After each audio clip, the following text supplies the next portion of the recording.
Ficosource est une société de R&D, une plateforme de recherche. Nous sommes spécialisés en biotechnologie végétale et notre produit, notre cœur de métier, c'est les microalgues. Notre activité, c'est de répondre à des besoins industriels, des problématiques industrielles en pharmaceutique, en cosmétique, en environnement, en écotechnologie, en allant chercher des solutions à partir de microalgues, qui sont des organismes qui bénéficient d'une extrême biodiversité, relativement complexes à cultiver, qui demandent une certaine expertise dans leur culture. Et Ficosource a développé l'expertise dans l'identification, la sélection, la mise en culture des souches de microalgues et la découverte et la mise au point de solutions applicatives, notamment des actifs cosmétiques. Nous avons un portefeuille d'actifs pharmaceutiques, de futurs médicaments et des solutions de plus en plus aussi en termes d'écotechnologie avec des applications de type dépollution des eaux usées avec des microalgues, production de composés d'intérêt intermédiaires chimiques et notamment aliments à valeur alimentaire de type protéines végétales. Ficosource se positionne essentiellement comme prestataire de services et vendeur de savoir-faire, de technologie. Votre modèle économique principal, c'est la vente de licences d'exploitation sur les produits que nous développons. Ficosource est une plateforme de R&D à part entière, c'est-à-dire que quasiment 100% de notre activité, c'est de la R&D. Au-delà, soit nous vendons des licences d'exploitation de ce que nous découvrons, soit nous créons des sociétés d'exploitation, des essaimages, qui vont, elles, développer chacun des produits, notamment Ficoénergie pour la partie écotechnologie ou Ficopharma pour les pharma, qui lèvent des fonds spécifiquement et qui sont aussi des sociétés de développement. Kerosalgues, c'est un programme très simple. On a dit énormément de choses sur les microalgues et leur capacité à faire des biocarburants, comme quoi c'était le biocarburant du futur. Personne ne l'a jamais montré, personne ne s'est jamais vraiment attaché à démontrer l'intérêt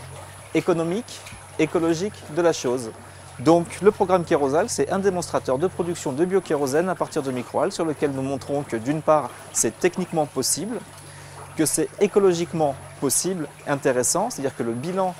carbone de la production d'huile à partir de microalgues reste relativement intéressant, et nous montrons surtout que c'est économiquement possible dès lors qu'on est capable de covaloriser, c'est-à-dire d'aller chercher sur des algues, certes des huiles pour faire des kérosènes ou des biocarburants, mais aussi d'autres composés d'intérêt, tels que sur des petites échelles de production des produits cosmétiques, sur des échelles nettement supérieures de production du complément alimentaire ou de l'aliment fourrage, donc de la protéine végétale qui devient essentielle dans nos axes de développement, et sur de la très grande échelle, de la dépollution ou des compléments d'énergie via la méthanisation. Alors, on a déjà eu des avions qui ont volé grâce aux microalgues, pas venant de Ficosource, mais le coût du plein était prohibitif. Donc ce qu'on vise, c'est être capable de développer une filière de production de très grande échelle sur laquelle nous pourrons espérer avoir du biokérosène à partir de microalgues. L'intérêt environnemental et dans le cadre du programme Kerosalgues de la microalgue, c'est que c'est une espèce qui va produire des huiles, va produire des lipides pour faire du kérosène en consommant du CO2 et éventuellement en dépolluant de l'eau. C'est-à-dire qu'en l'alimentant avec des eaux usées et en la faisant pousser sur des terres qui ne sont pas des terres agricoles, on arrive à faire des produits à valeur alimentaire et à valeur substitution de carburant. Donc c'est un des enjeux clés des microalgues et c'est vraiment le credo de Ficosource de travailler sur des produits qui soient non OGM,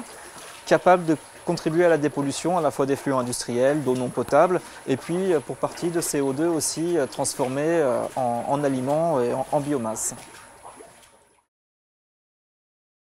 Le modèle économique de Ficosource, ça repose pour partie sur de la prestation de services et des revenus de licence, mais aussi pour partie en tant que société de recherche sur tous les dispositifs d'aide à la recherche. Alors le crédit impôt recherche à titre d'exemple, les aides à l'innovation aux EO BPI, et aussi en ce qui concerne le programme Kerosalgues et les programmes de plus grande envergure sur des programmes collaboratifs. On a aussi besoin de s'appuyer sur des partenaires industriels, donc des programmes collaboratifs qui sont financés par les collectivités locales, qui sont financées par l'Europe, notamment le FEDER ou les programmes cadres européens. Alors l'installation sur le territoire valdoisien, c'est un choix délibéré. Ficosource a été incubé à l'école centrale donc, dans le 92, mais on avait d'excellents contacts sur le Val d'Oise avec des conseillers territoriaux de bassin, avec des entreprises, avec des écoles, et on arrivait très vite à la conclusion que même si le synchrotron soleil n'était pas dans le Val d'Oise, on avait 100% de nos ressources, 100% de nos besoins pouvaient être satisfaits dans un rayon de je dirais, 15 km autour de Cergy, puisque nous avons des besoins en termes d'électricité, en termes de bioprocédés, en termes de chaudronnerie. Donc